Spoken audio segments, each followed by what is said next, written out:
하나님은 자기 계획을 자기가 원하는 사람들에게 자기가 원하는 방법으로 말씀하여 주시고, 그리고 그들이 사람들에게 그 하나님의 뜻을 전하도록 하셨습니다. 어떤 선지자들은 능력을 많이 베풀어서 하나님이 정말 살아계시다 하는 것을 우리 지난 시간에 엘리야와 엘리사 같은 선지자를 통해서 보여주셨고, 또 어떤 선지자는 왕에게 하나님의 말씀을 들으라고 어떤 왕에게 가르침을 주는 정도의 어떤 일을 했고, 특히 포로 후기, 이 포로기와 멸망기와 포로 후기 때는 하나님께서 이상과 환상으로 앞으로 되어질 일들과 이스라엘이 회복되어질 일들을 하나하나 구체적으로 말씀해 주셨던 것입니다. 오늘은 우리 두 번에 걸쳐서 에스겔 선지자를 통해서 보여주셨던 마른 뼈가 살아나는 환상, 그리고 다음 시간에는 성전을 통해서 그들이 모여서 하나님께 예배를 드리며 그 성전을 중심으로 온 땅에 생수가 흘러넘치는 그 두 환상을 우리가 에스겔을 통해서 보도록 하겠습니다. 에스겔 선지자는 어려운 때 선지자가 되었습니다.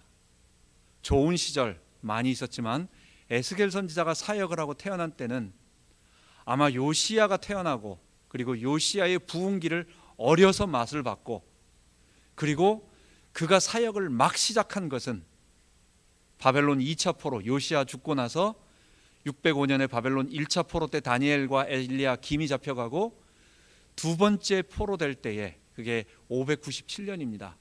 그때에 여호야긴 왕과 함께 바벨론으로 잡혀가서 포로가 되고, 그리고 나서 5년 후에 에스겔서 1장 1절부터 나옵니다. 자기가 바벨론 그발 강가로 잡혀가서 하나님의 계시를, 이제 예루살렘 성전이 무너지기 전에 한번 하나님의 계시를 받아서 계속 앞으로 이스라엘 멸망될 것이다, 그리고 하나님의 징계가 있다, 주변의 나라들은 이렇게 범죄했기 때문에 이렇게 징계가 있을 것이다라는 예언들을 계속 해주고, 그리고 나서 오늘 읽은 본문은 포로로 잡혀간 지 12년 만에 예루살렘 성이 함락되고, 그리고 예루살렘 성전이 다 파괴되었다는 소식을 전해 듣고 나서, 그리고 나서 하나님께서 그에게 계시를 주는 것입니다.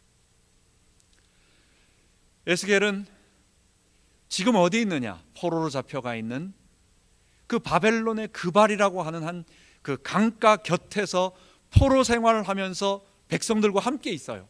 그들에게는 아무 소망도 없어요.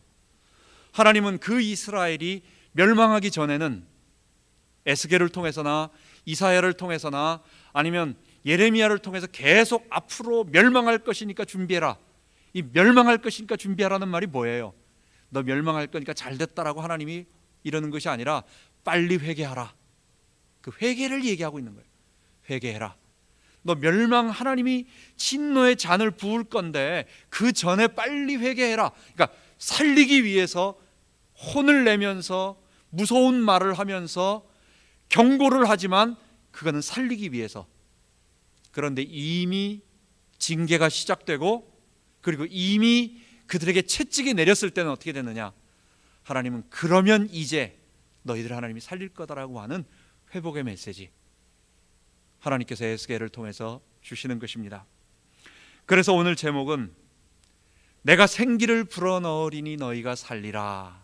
그냥 보통 많이 이 본문에는 이 뼈들이 능히 살겠느냐라고 하는 그 질문도 있지만, 그러나 그것보다 더 좋은 거, 저는 하나님께서 이 뼈들에게, 마른 뼈들에게 생기를 불어넣으셔서 그들이 살아나는 그 말씀을 가지고 오늘 보도록 하겠습니다.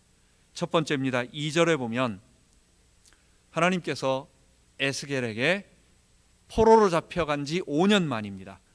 아직 예루살렘이 함락되기 전에는 그발강가이고 12년 만에 그 소식을 듣고 나서 이제는 갑자기 어느 골짜기로 끌고 가시는데 아주 분위기가 음산하고 어려워요.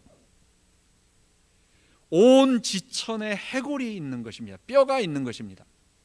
다 뼈들이 말라서 아주 바짝 마른 뼈로 그냥 이렇게 다 널브러져 있는, 여러분 그거는 뭘 생각할 수 있는 거예요? 전쟁터에서 사람들이 죽어서 다 시체가 썩고 말라버려서 이제 다 끝났다라고 하는 그것을 말해주는 것입니다. 어느 골짜기에 들어가 봤는데 모든 그 골짜기 가득 뼈다귀로 가득 차 있는 곳을 지나가면서 하나님께서 바로 에스겔에게 말합니다. 이 뼈들이 살겠느냐? 여러분, 거기서 네, 살겠습니다 이렇게 누가 말할 수 있겠어요? 안 믿어지지만 자기 힘으로는 할 수 없기 때문에 하나님 잘 모르겠는데요 라고 말하면 혼날 것 같으니까 하나님, 당신 여호와께서 아십니다. 하나님께서 아십니다. 하겠다는 거예요? 살리겠다는 거예요? 말겠다는 거예요? 마른 뼈들이 다시 거대한 생기를 가진 사람으로 살아나는 것은 사람의 힘으로 할 수 없는 거예요. 그 뼈들은 무엇을 말하는 것입니까? 11절에 보면 이 뼈들은 바벨론으로부터 멸망당해서 완전히 파괴되어져 버리고 멸망되어진 이스라엘 백성들, 이스라엘 나라들, 이스라엘 군대들, 하나님 나라를 말하고 있는 것입니다.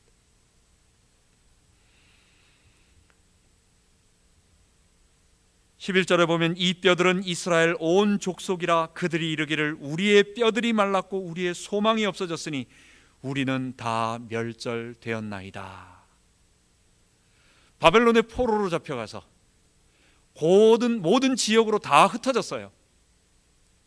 똑똑한 사람, 돈 있는 사람, 백성의 지도자가 될 만한 사람들은 놔두면 그들이 바벨론에 대항할 것 같으니까 골라가지고 다 잡아갔어요. 그리고 거기서는 힘없고 위에서 시키는 대로 순종하고 그냥 노예처럼 부려도 그냥 살 수 있는 아무런 능력 없는 사람들만 예루살렘에 남겨놓고 이스라엘에 남겨놓고 나머지 사람들은 다 1500km나 떨어져 있는, 거의 1000마일 정도 떨어져 있는 바벨론 한 곳에 다 모아놓은 것이 아니라 각 지역으로 흩어져서 땅을 주고 너희들이 여기서 개간을 해서 공물을 바쳐라, 조세를 바쳐라, 노역을 해라, 이렇게 한 거예요. 바벨론 강가에 앉아서 수금을 켭니다. 그런데 사람들이 조롱을 합니다. 아니, 예루살렘에서 그 하나님이 계시고 그 하나님 앞에 예배를 드렸다며, 찬양을 드렸다며 그 눈물이 마르지 않는 거예요. 그 조롱을 받는데 그 눈물이 마르지 않는 거예요. 이스라엘 백성이 바로 그런 상태였다는 거예요. 아무런 소망도 없고 우리는 다 끝났다라고, 우리는 마른 뼈처럼 더 이상 살아날 수가 없다고, 모든 희망도 끊어져 있는 그 상태. 저는 신약의 이것보다 포로로 잡혀서 힘들어하는 것, 우리는 좀 먼 것 같아요. 우리는 잘 그냥 포로가 된 적이 없으니까, 연세 많으신 분들은 일제시대 때 고생했던 것 모르지만 우리는 잘 모릅니다. 그런데 누가복음 5장에 보면 예수님께서 밤새도록 고기를 잡다가 한 마리도 잡지 못하고 이를 마치려고 그물을 씻고 있는, 그물을 씻는 건 뭐예요? 또 고기, 이 그물을 던지는 게 아니에요. 이제 다 끝났다는 거예요. 오늘 일 끝내고 집으로 돌아가자. 고기 잡지 못해서 그 그물을 씻으면서 다 빈손으로 돌아가려고 하고 있는 그들 배에 올라가셔서 깊은 데로 가서 물을 던져라, 그물을 던져라. 시몬 베드로가 하는 말이 뭡니까? 내가 밤이 맞도록 수고하였는데 한 마리도 얻지 못했다고. 여러분, 우리의 삶이 하루 종일 밤새도록 일을 했는데도 아무것도 얻지 못하고 빈손이 될 때가 있어요. 우리의 살아가는 삶이 수많은 좋은 일도 있고 나쁜 일도 있고, 잘 되는 것 같기도 하고 많이 벌은 것 같기도 하고, 그러다가 완전히 밑바닥으로 가기도 하면서 결국 우리 손을 펼쳐보면 아무것도 없다라고 하는, 나는 도대체 무엇을 위해 살아왔는가라고 하는 그런 일을 할 때가 있어요. 이 땅의 아버지들이, 오늘 아버지 날인데 이 땅의 아버지들이 얼마나 가정을 위해서 밖에 나가서 수고하고 애를 쓰는데 세상이 그렇게 녹록지가 않아요. 너무 일자리도 없고 이 돈을 번다라는 것이 너무 우리 이민자들에게는 많이 어려운 일들이 있습니다. 많은 부모님들, 어머님들이 그래도 나는 고생해서 우리 아이들을 좀 키워봐야 되겠다 라고 해서 자녀 교육이라고 하는 것을 마음에 품고 이 땅에 와서 자기는 정말 어려운 일, 허드렛 일을 하면서도 그러면서 자식 교육에 그렇게 많은 걸 던졌는데 어느 날 자녀가 보니까 이게 글쎄 내가 얘가 이 정도 되기 위해서 여기 와서 이러고 있는가라고 하는 정도로 빈손으로 아무것도 없다고 할 때, 나는 밤이 맞도록 수고했는데 내 손에 아무것도 없다라고 고백할 때, 내가 지금 여기서 무엇을 하는가? 사방으로 꽉 막혀서 앞으로 나갈 데도 없고 뒤로 돌아갈 수도 없고, 근데 나는 언제까지 여기 꽉 막혀 있는가라고 빈손으로 밤이 맞도록 수고했는데 없다라고 고백하는 마른 뼈와 같은 우리들, 하나님의 백성들이 울고 있고 답답해하고 있고 하늘을 쳐다보면서 낙심하면서 좌절하면서 우리는 마른 뼈들이라 소망이 하나도 없나이다, 우리는 다 멸절되었나이다 고백하는, 여러분, 그게 이스라엘의 모습이고 오늘 우리들의 모습인 것입니다. 하나님은 그런 이스라엘에게 소망의 문을 열어주셨습니다. 여러분, 사단은 사람을 멸망시킬 때 처음에 어떤 문제를 보고 소망을 잊어버리게 해요. 소망을 잊어버리면 잠깐 낙심을 하게 됩니다. 이게 한 번 낙심하게 됩니다. 그리고 용기를 잊어버리고 뒤로 물러나게 됩니다.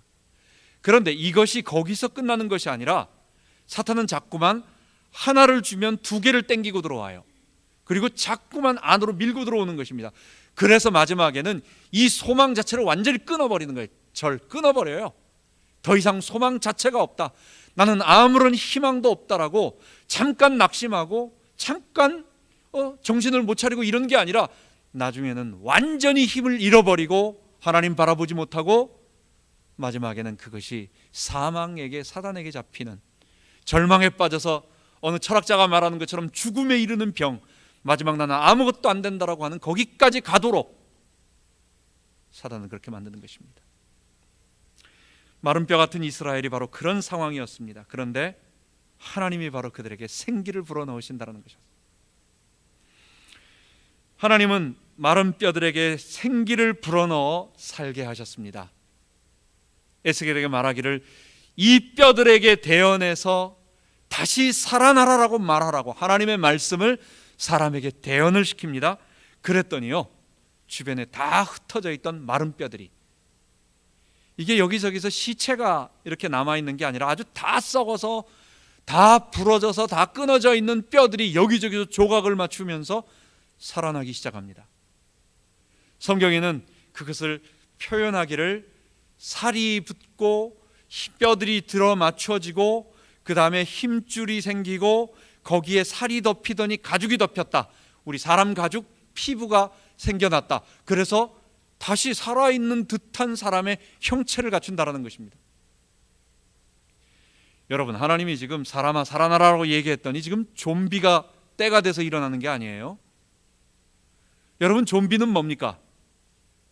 카리브해 연안에 있는 그 사람들, 거기에 부두교가 있어요. 막 점술하는, 아주 이런 미신 마술하는 그 부두교에서 믿고 있는 움직이는 시체를 말하는 것입니다. 그거는 움직이고 있지만 죽은 시체예요.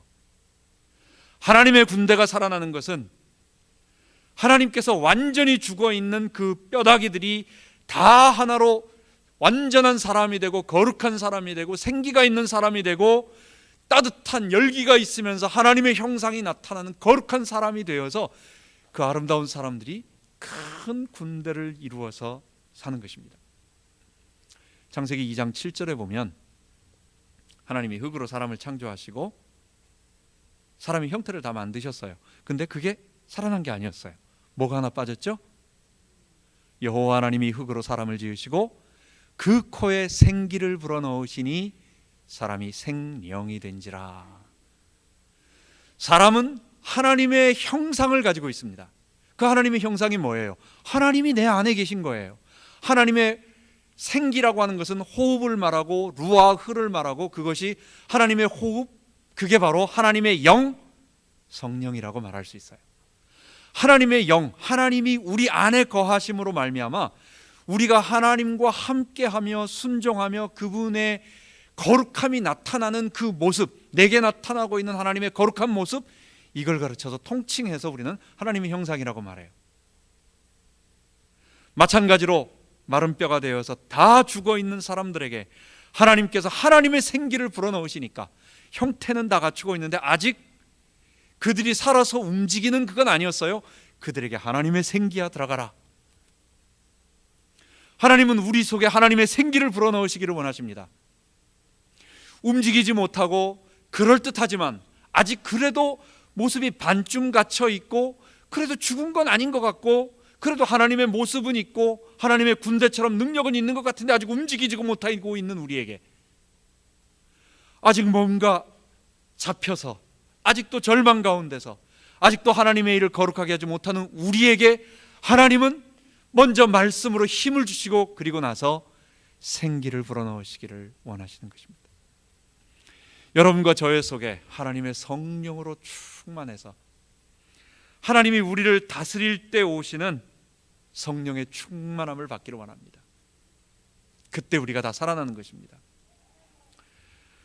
우리 아이가, 막내가 인턴을 하는데 리스벅 거기 아울렛 있는 근처에서 합니다. 그러니까 막 우리 집에서 한 30-40마일 가는 거예요. 화요일 날 차를 타고 갔다가 차가 움직이지 않는다고 전화가 온 겁니다.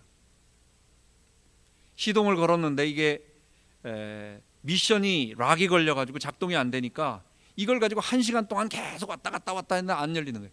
전화했어요, 저한테. 어떡합니까? 제가 차를 타고 가서 왕복 80마일 우리 아이를 잡아왔습니다. 여러분, 자동차가 망가지고 작동을 하지 않는 것은 오작동이라고 말하고 고장났다고 말합니다. 물건이 망가지면 그거는요, 안 쓰면 되고 버리면 되고 거기다 놔두면 돼요. 그리고 고칠 수 있는 사람, 더 이상 그 물건은 다른 문제를 일으키지 않아요. 그 자리에 가만히 있기 때문에. 그런데 하나님이 만드신 사람은 자율적인 자발성, 사람은 자기 의지를 가지고 자기 판단을 해서 자기의 감정에 느끼는 대로 행동을 하도록 하나님이 하나님과 동등하게 대화할 수 있는 인격으로 만드셨기 때문에 이게 잘못되면요, 이거는 자기 원하는 대로 마음대로 하고 돌아다니는 거예요. 그래서 자동차처럼 가만히 있는 것이 아니라 돌아다니면서 오만 짓을 다 하는 거예요. 그래서 문제를 일으키는 것입니다. 그걸 죄라고 말하는 것입니다. 자동차는 죄라고 말하잖아요. 문제가 일어나지 않아요. 그 자리에 가만히 있기 때문에. 그러나 움직이는 사람은 내가 하고 싶은 것, 그리고 내가 원하는 것을 선택해서 그것을 하고, 또 저기 가서 하고 여기 가서 하고, 가는 곳마다 그걸 하기 때문에 그것이 곳곳마다 문제를 일으키고, 그게 하나님께서 만드신 이 아름다운 피조 세계를 다 망가뜨리는 거예요. 제가 전에 말했습니다. 여러분, 암이라고 하는 것 우리 많이 들었지만 뭐가 암인지 잘 몰라요. 세포는 세포인데 이 암이라고 하는 세포는 아주 건강한, 죽지 않는 세포입니다. 자기 개인으로 보면 이렇게 건강하고 힘이 센 세포가 없어요. 문제는 뭐냐? 그 세포는 멈추지 않고 자기 있는 곳에서 그대로 있는 것이 아니라 계속 확장을 해서 남의 걸 침범하는 거예요. 남을 파괴시키는 암이, 그걸 암세포라고 말해요. 여러분, 이 세상의 암세포가 누굽니까? 사람이에요. 이 세상을 파괴하고 있는 하나님의 아름다운 피조 세계를 파괴하고 망가뜨리고 멸망으로 이끌어가고 있는, 우리가 먹고 있는, 편하게 쓰고 있는, 우리가 조금 편하게 쓰고 있는 그 수많은 일회용품들이 뭐 바다에 지금 엄청나게 떠다니고 있다고 하잖아요. 이 지구가 머지않아 정말 그냥 들이모시지 않아도 폭발하고 없어질 것 같아. 이 사람들이 하도 많이 잡아대고 잡아먹고 뭐 파괴하고 들어가는 곳마다 망가뜨리니까. 왜냐? 그걸 죄라고 말하는 거예요. 하나님이 우리를 창조하실 때는 그렇게 만들지 아니하셨어요.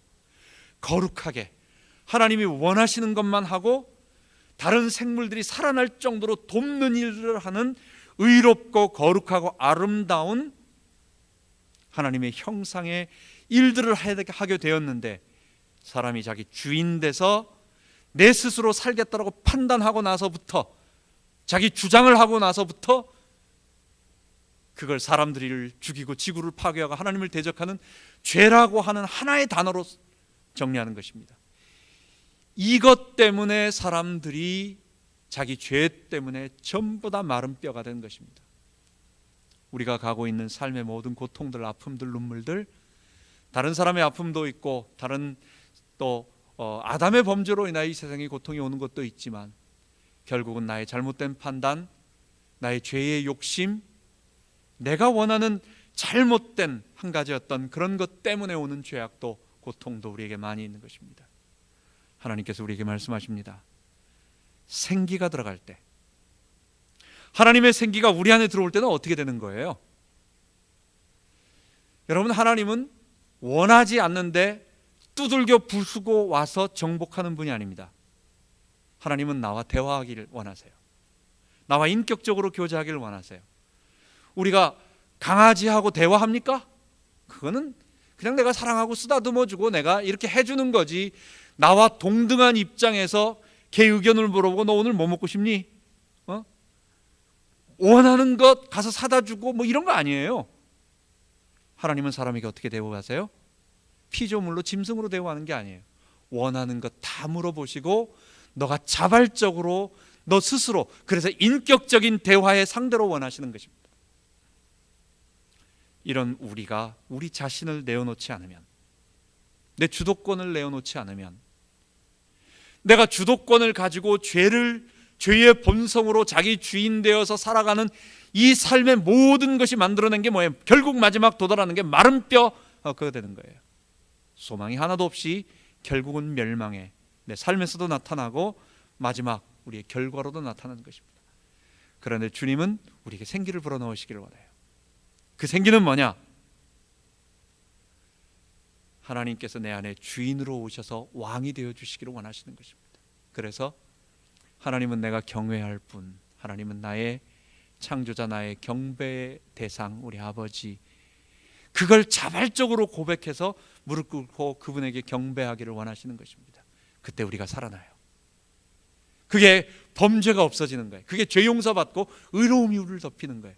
그래서 생기가 불어넣어 살아나는 환상은, 하나님께서 골짜기에서 생기를 불어넣어라 라고 말씀하시니까 이 말소리가 안 들리던 저쪽 먼 구석에 있던 그런 생기까지 다, 마른 뼈까지 살아나는, 다른 골짜기에 있는 생기가 살아나는 게, 뼈다귀가 살아나는 게 아니에요. 하나님의 말씀을 듣고 그 말씀을 듣는다라는 말은 받아들였다라는 말로 우리가 표현할 수 있는 것입니다.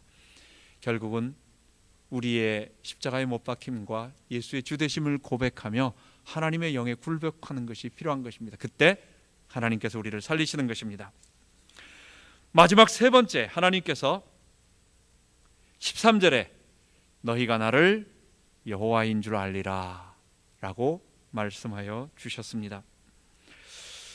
출애굽의 하나님이 다시 한 1000년쯤 후에 이스라엘에게 바벨론 포로 회복의 하나님으로, 출바벨론의 하나님으로 역사하시는 것입니다. 하나님께서 이스라엘을 구원하시는 그 여호와라고 하는 단어는 하나님께서 아브라함에게도 말씀하지 아니하시고 모세를 호렙산으로 부르셔서 하나님 누가 나를 보냈냐고 말할 때 내가 뭐라고 말할까요? 할 때에 나는 스스로 있는 자 여호와니 내가 너를 보냈다라고 하는 그 말을 해주신 것입니다. 여호와라는 말 속에는 우리가 두 가지가 들어있는 것입니다. 첫 번째, 하나님은 스스로 존재하는, 이거 뭐 전능하시다라는 얘기예요. 누가 옆에서 붙잡고 있어야 거기서 몸을 추스리고 세워있는 이런 의존하는 분이 아니라 스스로 영원 전부터 영원 후까지 존재하시는 살아계신 분이다라는 그 단어의 뜻이 있지만, 그 모세에게 말씀하시는 것이 내가 아브라함과 이삭과 야곱에게 약속하였던 그 아브라함 자손의 큰 민족이 이루는 것, 야곱에게도 하나님께서 나타나셔서 내가 너로 큰 민족을 이룰 거라고 말씀하시니까 마지막에 이스라엘 되면서 야곱이 애굽으로 내려갈 때에도 하나님 내가 애굽으로 내려가도 되겠습니까? 하나님 말씀하십니다. 내려가라. 내가 너로 다시 돌아오게 하리라. 여러분 몇 년 만입니까? 야곱에게 그 마지막 말씀을 하시고 나서, 그리고 나서 430년 만에, 430년 모두 다 잊어버리고 아무도 뭐라고 생각하지 못하는 그 긴 시간을 하나님은 이스라엘을 움켜잡으시고 한 70명 되는 조그만한 야곱의 가족이 이제는 한 200만 명 정도 되는 큰 민족이 되어서 돌아올 수 있도록, 그때가 되니까 하나님이 이제 좀 됐잖아요 나오세요 라고 말하지 않는데도 하나님은 스스로 나오셔서 자기 백성을 애굽에서 건져내는 결국 하나님의 약속을 지키시는 신실하신 하나님이라는 것입니다. 우리 하나님은 신실하신, 그리고 그 신실함을 이룰 수 있는 능력의 엘샤다이 하나님, 여호와 신실하신 하나님이셨던 것입니다. 두 번째로 하나님이 나는 너희가 나를 여호와인 줄 알리라는 말 속에 들어있는 의미가 또 하나 있습니다. 여호와 하나님께서 이 말은 애굽 바로에게 가가지고 모세가 기적을 일으킬 때마다 하나님께서 애굽 사람들이, 온 애굽 사람과 이스라엘 사람들이 여호와 하나님을 알게 될 거다, 기적을 일으킬 때마다 말씀하여 주셨어요. 그런데 더 놀라운 것은 그것은 출애굽 때 한 두어 번 나오는데 에스겔서에는 이게 계속 반복돼서 나오는 거예요. 너희가 나를 여호와인 줄 알리라, 너희가 나를 여호와인 줄 알리라. 이 구절을 한번 여러분 인터넷에서 한번 쳐보세요. 그러면 한 56번이 똑같은 말이 반복되는데 전부 다 어디서 나오느냐? 에스겔서에서 나와요.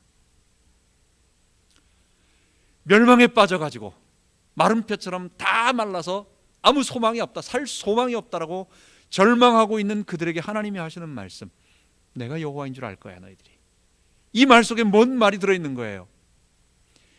하나님이 범죄한 이스라엘을 그냥 두지 아니하고 심판하시는 하나님이다라고 하는, 너희들 이전에 범죄했을 때 내가 그렇게 말을 했다, 너희들 돌아오라고 말했다, 또 이방 민족들에게 돌아오라고 말했다, 그 일이 이루어진다라는 거예요.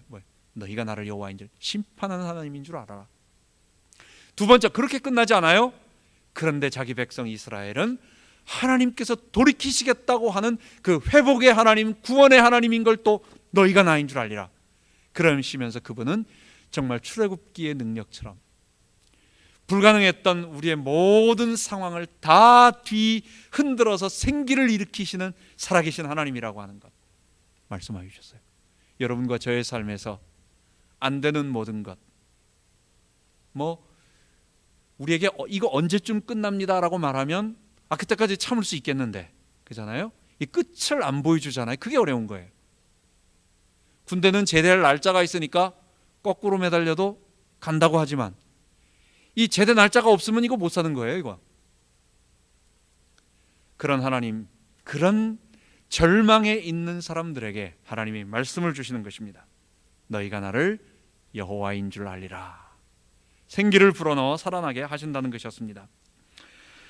하나님은 자기의 영광을 나타내실 때에, 자신이 여호와인 것을 사람들에게 나타내실 때, 자신의 권능을 나타내실 때에 하나님은 사람을 사용하세요.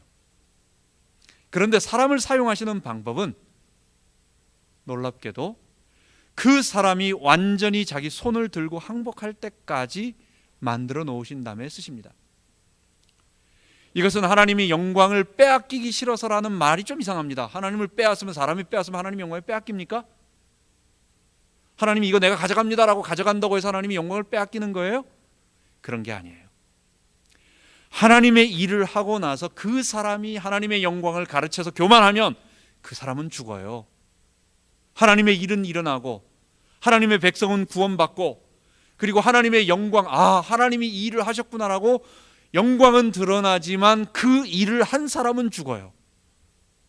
하나님은 그래서 자기 일꾼을 살리기 위해서 그가 하나님의 일을 다 하고 나서 우쭐해지고 교만하고 마음 한구석에 저 밑바닥에, 사람들에게 말은 하지 않지만 저 밑바닥에 그래도 나니까 하나님이 역사하셨지 이렇게라도 조금이라도 그런 흔적이라도 갖지 못하도록, 왜? 그 교만하면 죽거든요. 하나님의 영광을 가르치면 그는 죽거든요. 그래서 하나님은 그가 완전히 손 내밀 때까지 그를 기다리시고, 사람들은 그것을 고난이라고 말하는 것입니다. 제가 지난번에 성경을 읽다가 이것을 알게 됐어요. 여러분, 모세가 호렙산에 갈 때에 40년 동안 있다가 하나님이 40년 만에 부르셨습니다. 그런데 호렙산에 갈 때에 그 앞에 나오는 바로 그 문장이 하나 있어요. 모세가 호렙산에 이르러 이두로의 양떼를 치더니라고 하는 말이 있습니다. 여러분, 40년 동안 장인한테 지금 처가살이하고 있는데 아직도 자기 양떼가 없어요. 야곱은 20년 동안 그 참 사기꾼 같은 라반에게 있었지만 20년 만에 큰 거부, 자기께 있었습니다. 그런데 모세는요 40년 동안 있는데도 이두로의 양떼예요. 자기께 없어요. 모세가 겸손해진 게 아니라 이거는 완전히 자포자기예요. 하나님, 난 도대 안 됩니다. 이거 뭡니까 도대체? 언제까지 내가 내 것도 없이 계속해서 그냥 남의 양떼를 치고 있는 그런 사람이 돼야 되겠습니까? 라고 하는 정말 그 왕자로서의 자부심과 뭐 할 수 있다라는 자신감을 다 상실해버린 그 마지막 40년 처절한 그 모습 속에서 하나님은 그를 부르셔서 이제부터는 너가 하는 게 아니라 내가 하는 걸 본다. 모세가 겸손해서 하나님이 우리 백성을 출애굽하셨어가 아니라 자기를 보니까 이건 하나님이 하셨다라는 고백을 정말 할 수밖에 없는 그것이었습니다. 그러니까 모세가 겸손하고 하나님 앞에 가서 사는 거예요. 하나님은 우리의 두 손을 들 때까지 기다리시고 하나님의 영광이 나타나도록 하시는 것입니다. 하나님의 말씀을 들을 때의 마른 뼈들이 살아나는 것입니다. 하나님의 말씀, 결국은 십자가와 부활의 메시지를 통해서 하나님께서 역사하시는 그 하나님의 말씀을 통해서, 하나님의 말씀이 하나님의 권능이에요. 하나님 자신이 하는 거예요. 그런데 그 말씀이 뭡니까? 우리를 살리시는 구원의 계시였어요.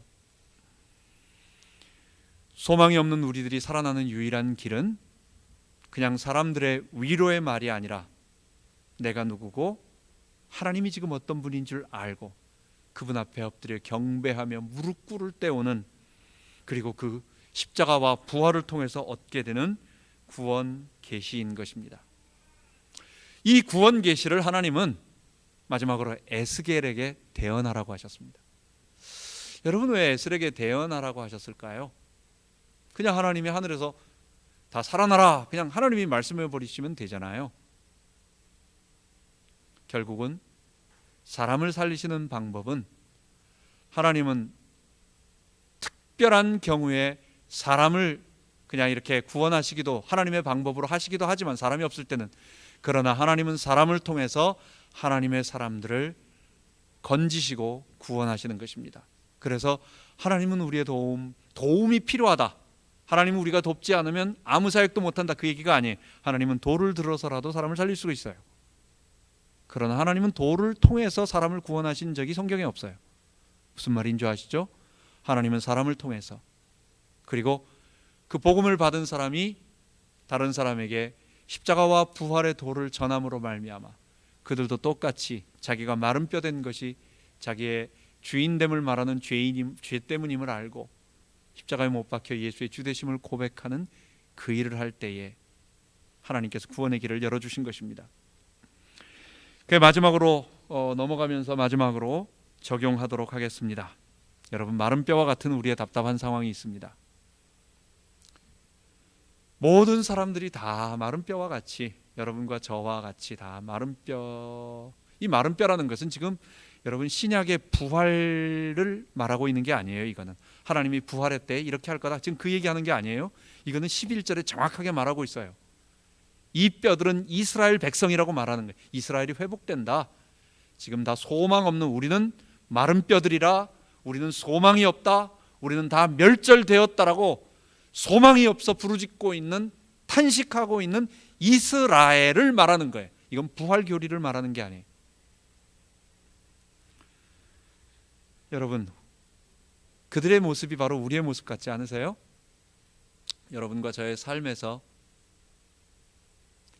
아무리 둘러봐도 사방에 보이지 않는 도움의 손길은 보이지 않고, 또 우리의 더 나아질 것들이 잘 보이지 않는 것처럼 보일 때, 오늘 우리들에게 하시는 말씀이에요. 한 가지 분명히 잊지 말자고요. 너희가 나를 여호와인 줄 알리라. 하나님이 계세요. 그 하나님이 출애굽을 시키셨고 그 하나님이 바벨론 포로에서 귀환시켜 주셨어요. 그 하나님이 자기의 영광을 나타내실 때에 우리가 그 하나님을 보고 하나님이 정말 우리 아버지셨습니다, 우리 하나님이셨습니다 고백할 수 있어요. 하나님은 하실 수 있다. 사람은 할 수 없지만 마른 뼈들은 살아날 수 없지만, 내 환경의 막다른 골목은 내가 할 수 없지만 하나님은 하실 수 있다. 그게 바로 십자가와 부활의 메시지 속에서 내가 날마다 죽는 그 말씀을 듣고 살아나는 그 일 속에서 하나님은 그때까지를 우리에게 기다리고 계세요. 제가 모세를 얘기하고 또 하나님이 쓰셨던 많은 믿음의 사람들 모두 다 똑같습니다. 아브라함 75세에 믿음 좋은 믿음의 조상이라고 하란에서 나왔지만, 그러나 25년 동안 사고 계속 쳤어요. 원치 않게도 자꾸만 하나님의 주신 그 세겜에서부터 점점 남방으로 내려가다가 마지막엔 부엘세바 갔다가 아예 그냥 기근 들어가지고 애굽까지 내려갔다가 하나님 너 여기 아니야? 왜 여기 있어? 다시 올라가면서 사라 아내라고 자기 아내 아니라고 말하고, 또 안 좋아가지고 애굽 쪽으로 내려갔다가 저기 블레셋 쪽으로 내려갔다가 또 아내 이야기하고, 하여간 많은 어려움들. 그게 누굽니까? 믿음의 조상 아브라함. 하나님의 믿음의 사람이라고 선언했음에도 불구하고 25년 동안 그랬습니다. 여러분, 우리의 모습하고 똑같아요. 우리가 하나님을 사랑하고 우리가 믿음이 있는 것 같지만 순간순간 넘어지고 우리도 계속 그렇습니다. 그러나 잊지 말 것, 하나님은 하실 수 있다. 하나님은 우리를 일으키신다. 하나님은 마른 뼈 같은 우리, 아주 그냥 하나님 앞에 불쌍해 보이는, 믿음이 아무것도 없는 것 같아 보이는 우리, 그리고 지금 현재 삶에서 너무 많은 어려움으로 닥쳐있는 우리도 하나님은 하실 수 있다. 이게 오늘 본문을 통해서 우리에게 적용시킬 수 있는 하나님의 말씀입니다. 하나님은 하실 수 있다. 마지막 두 번째는 우리는 결국 하나님의 큰 군대가 될 것입니다. 우리는 하나님을 영화롭게 하고 많은 사람들에게 복음의 진리, 생명의 진리를 증거하고 전하는 하나님의 군대가 될 것입니다. 많은 사람들이 언제 가르쳐서 야, 그래도 거기서 그래도 꿋꿋하게 빛을 비추고 있었기 때문에 내가 살았어. 그 메시지 듣고 살았어. 남들은 다른 일을 하지만 그래도 누군가 빛을 비추고 있었기 때문에.